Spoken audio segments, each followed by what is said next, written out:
The last week of April brought a lot of big sporting events here in the U.S. with the NFL draft going down, with Aaron Rodgers reportedly wanting out of Green Bay, and with LeBron James returning to the hardwood, as well as the Suns retaking that number one seed in the West. So we will get to our analysts in just a few minutes to see what the reactions are to everything I just said. So before we get into anything, Michael, Ryan, how are you doing today?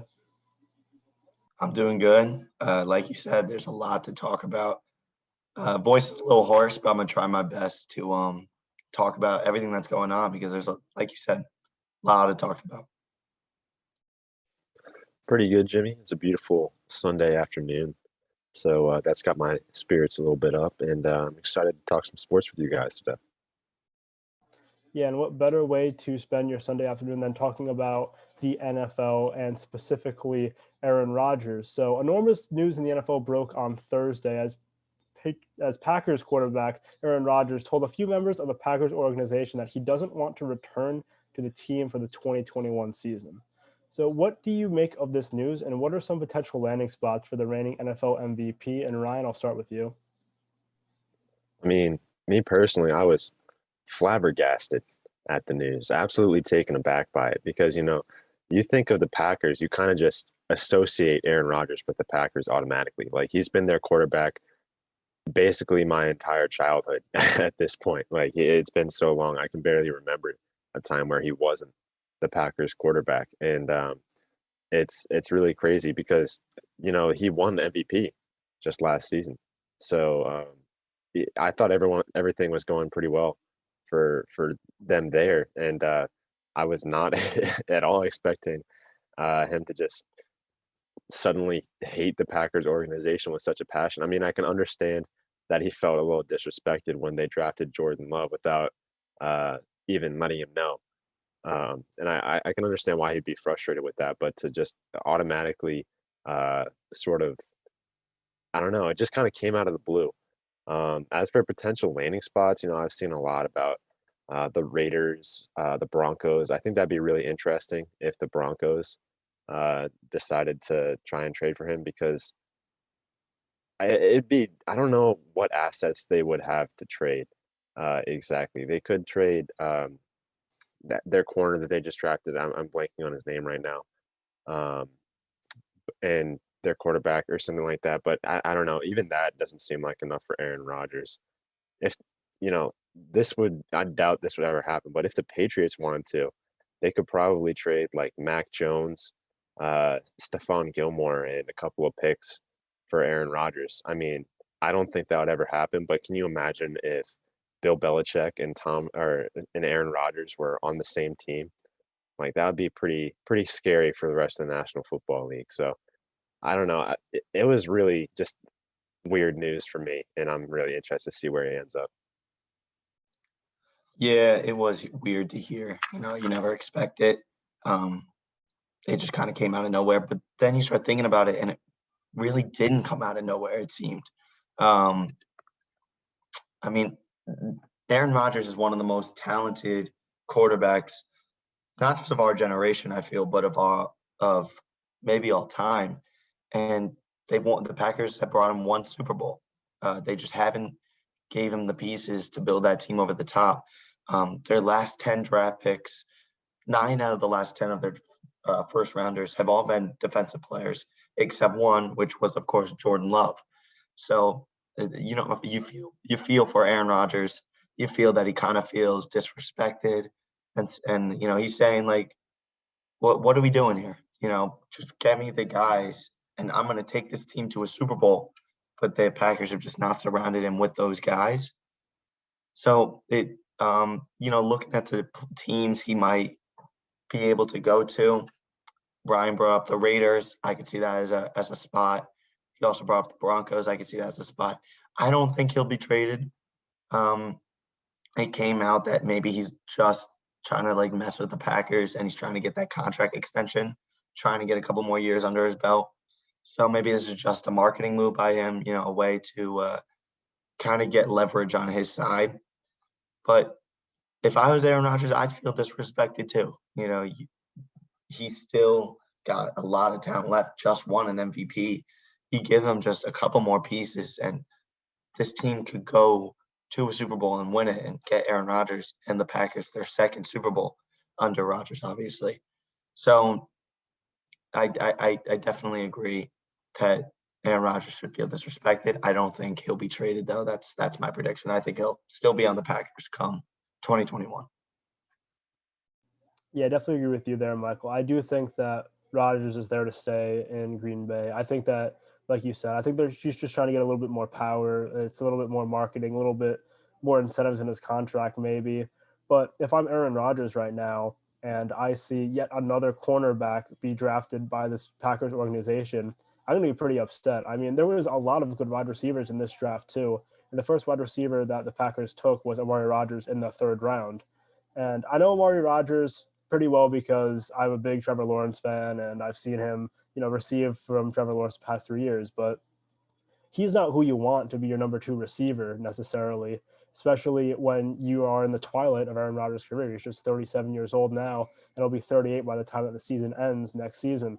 So I would definitely I feel very disrespected, and I'd be pretty embarrassed right now if I was Aaron Rodgers looking at this Packers organization.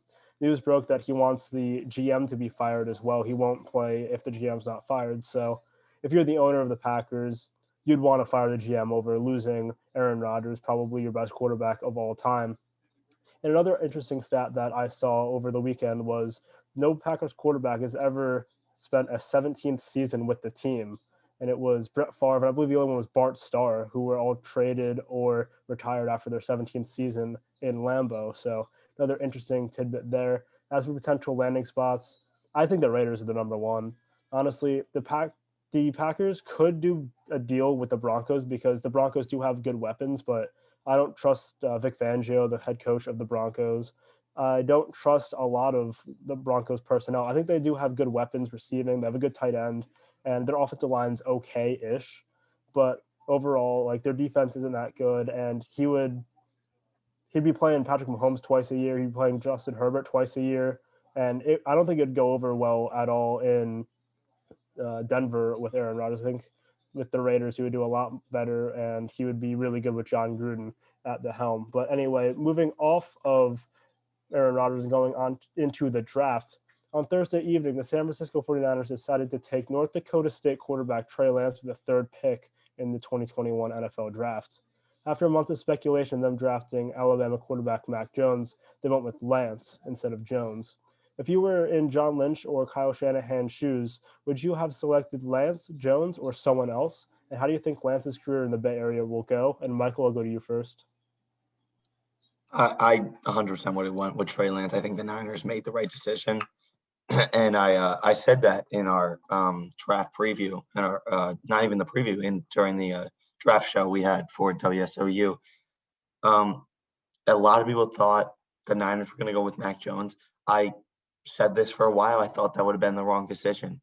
For me, when I look into a quarterback, because it's such an important position and someone you can't just mess up on, I really want someone who has things I look for is potential,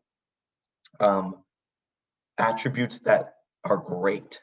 And what the thing with Trey Lance is that yes, he's very young, doesn't have a lot of snaps under his belt. He's going to take some time, but he has attributes that are great. He has really great run pass talent.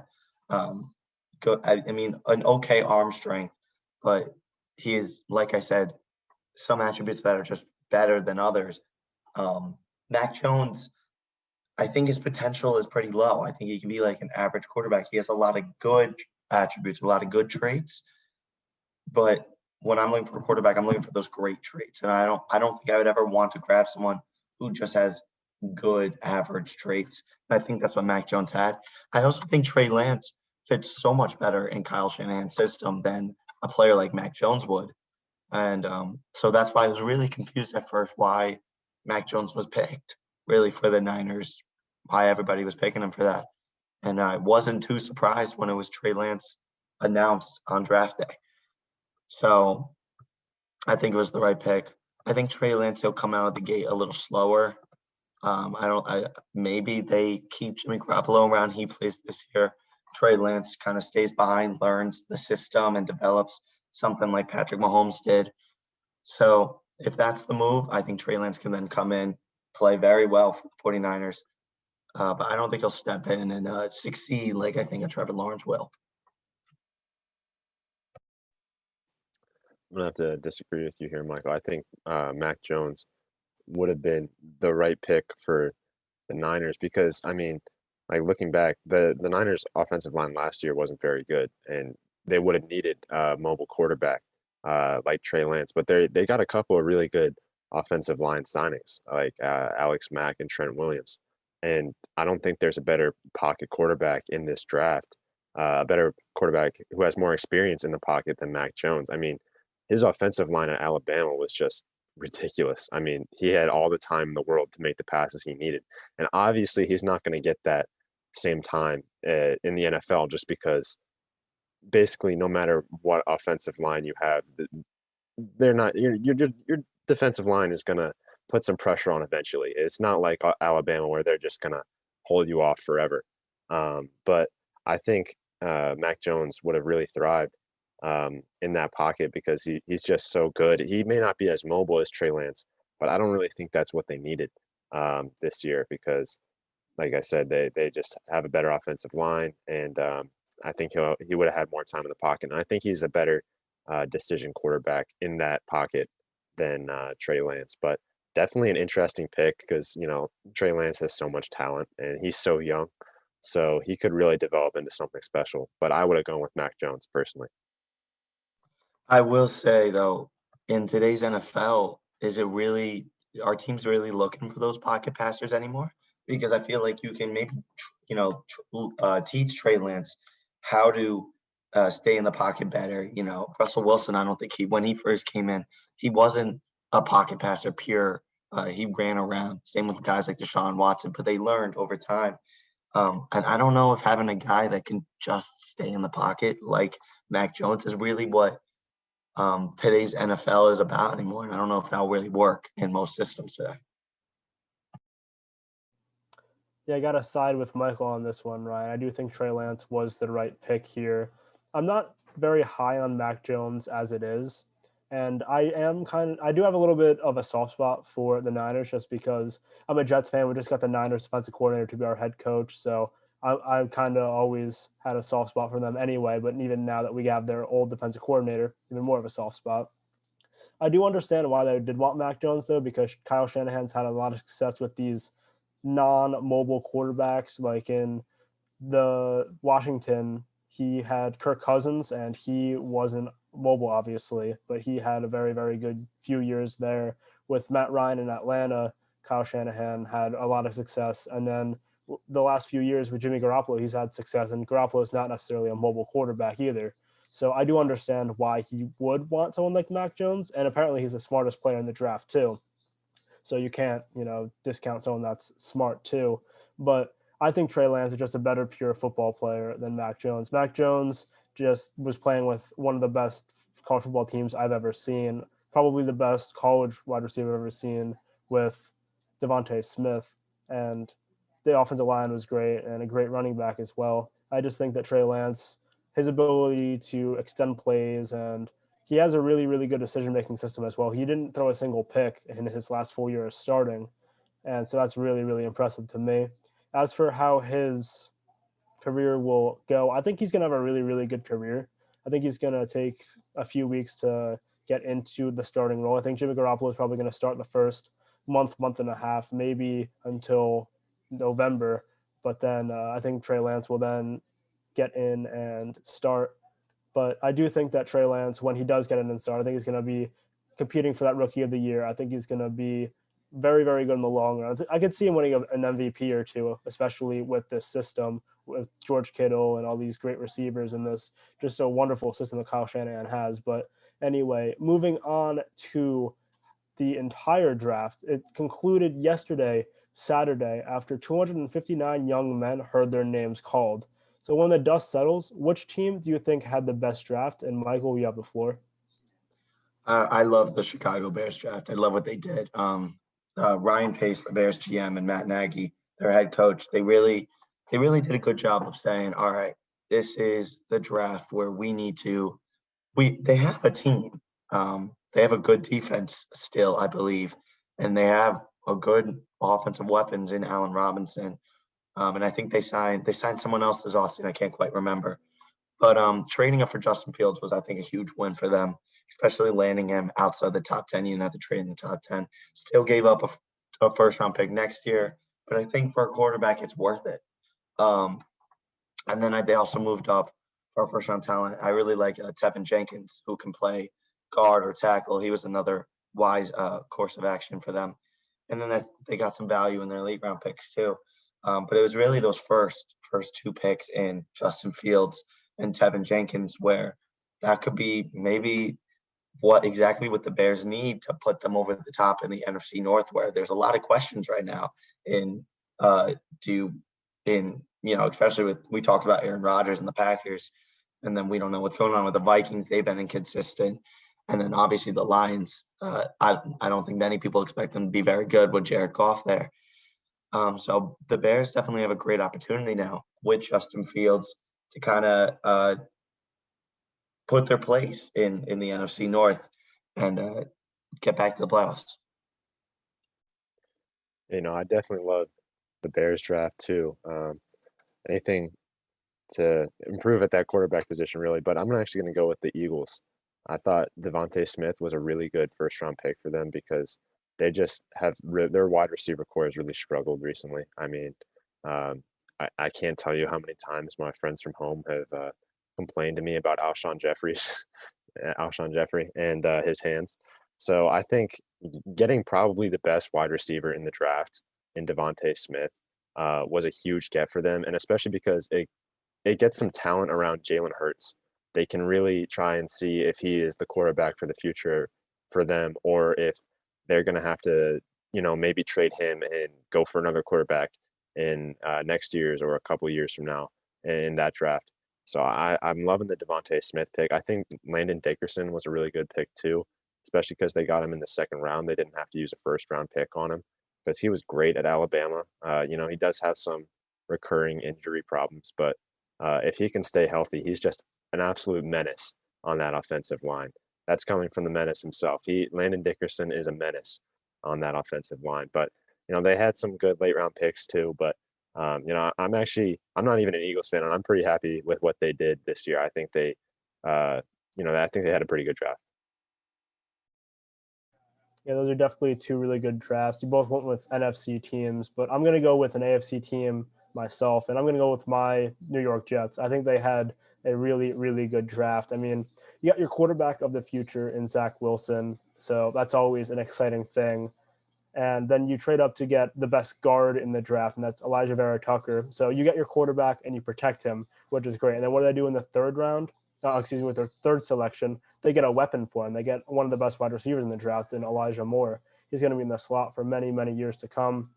And then with their fourth selection, they get a running back to be next to Zach Wilson. So you're really putting a lot of pressure and taking it off of Zach Wilson, putting it on the weapons around him, which is absolutely everything you want to do if you are a general manager. Then the rest of the draft picks, they filled their needs on defense with a lot of secondary, some linebackers, and an edge rusher. So it was a really, really good draft, I think, for Joe Douglas and for the New York Jets. Whenever you can get a quarterback and you can protect him and give him some things to get him comfortable, like a number one wide receiver in Elijah Moore or a running back option like Michael Carter, I think it's always a success. But anyway, we're going to move off of the gridiron and go into the hardwood. And LeBron James made his long anticipated return to the hardwood on Friday night in the Lakers' 110-106 loss to the Sacramento Kings. What does LeBron's return to the Lakers mean to them? And do you think they'll avoid the play-in tournament for the playoffs? And Ryan, we'll go to you first. It means everything, Jimmy. It literally means everything. They need LeBron so bad out there. We've really looked lost a little bit without him. And I'm if you can't tell, I'm quite ecstatic that he's back. I'm a Lakers fan myself. I'm quite ecstatic that he has returned. The Kings game, they're shaking the rust off, really. I'd say that was a fluke loss. I don't see that happening again moving forward. They're playing the Raptors later tonight, or they will have already played the Raptors by the time this comes out, they have not looked like themselves this year at all. I think this should be a great game for LeBron and AD to get back and get a win, get some chemistry flowing again with the rest of the guys, because they were out for a long time. They were each out for at least a month. So definitely it's going to be a little bit before they can really look like the Lakers they did last year, because earlier in the season they were just dominating the whole NBA, and that break is going to affect them a little bit. But as for if they can avoid the play-in tournament, I think they can. The rest of their schedule, it's not looking terrible. It's not great, but it's not terrible. There are definitely a lot of winnable games. I mean, the Clippers and the Nuggets are coming up. Those are going to be two tough games. But we've also got the Rockets. So who obviously haven't been a great team. It's going to be difficult. I think they can, but they're going to have to play a little harder than they would have wanted to at this point. They're going to have to really stretch themselves to try and avoid that play-in tournament. Even if they make the play-in tournament, I'm not too worried. I'm pretty sure they'll just sweep everyone in that play-in tournament. But either way, I'm sure we'll be seeing the Lakers in the playoffs this season. I gotta agree with most things Ryan said. I mean, we have to remember before LeBron got injured, it was him and Joel Embiid for the MVP consideration. They were both up there, kind of got like 1 and 2. So LeBron, he really proved. I mean, if you look at the name most valuable player, LeBron should win it just now if he takes his Laker team and makes them not in the play-in tournament, just because they were so bad without him. Even when Anthony Davis came back, they've struggled lately. Ryan said it himself. They have a couple games coming up that are going to be big. The Nuggets game's going to be a tough one. Then Clippers, and then one of the biggest games I think for them is against the Trailblazers, who are only a game behind them right now. So that's going to be a huge game. And then they have the Suns after that, and then it gets a little easier with Rockets, Pacers, Pelicans. They face the Knicks, but that could be a toss-up. We'll see. I'm a Knicks fan, so for the Lakers, I think they should be able to get back on track. LeBron will get healthier. He says he might not ever be 100% again, but he is still LeBron James, and LeBron James at 85% is still better than pretty much anybody in the world. So I think the Lakers will be able to get back on track, get that connection going between him and Anthony Davis, and I think they'll be able to avoid the play-in tournament. I have to agree with pretty much everything you, Michael, and you, Ryan, said. I think LeBron coming back to the Lakers is exactly what they needed, especially with 10 games left in the regular season. He's going to have enough time to kind of get himself back into shape and really get the chemistry down that he needs for the playoffs. They do have a 1-game lead over the Portland Trailblazers right now to avoid that play-in tournament, and they do have a little bit of tough games, like you both said. I do think that the game against the Clippers, that's one that's up in the air, as well as the Nuggets. But I do think that the Lakers will take down the Blazers, I think, pretty easily. So I think they'll be okay with not playing in the play-in tournament. I do think that LeBron's return is pretty much everything that the Lakers needed. I think that they're right now the 6th seed, and I think they'll probably move up maybe 1 or 2 seeds up in the rankings with just a few games left. I just think that when LeBron's healthy, they are one of, if not the best team in the NBA. And on any given night, that can beat any given team. And we saw that last year, how everyone was just firing on all cylinders, and they were just so good. And they have some really good offseason additions as well that have been playing well. So if you take the reigning world champions and you add a few good pieces, they're the pick to win the NBA trophy most likely.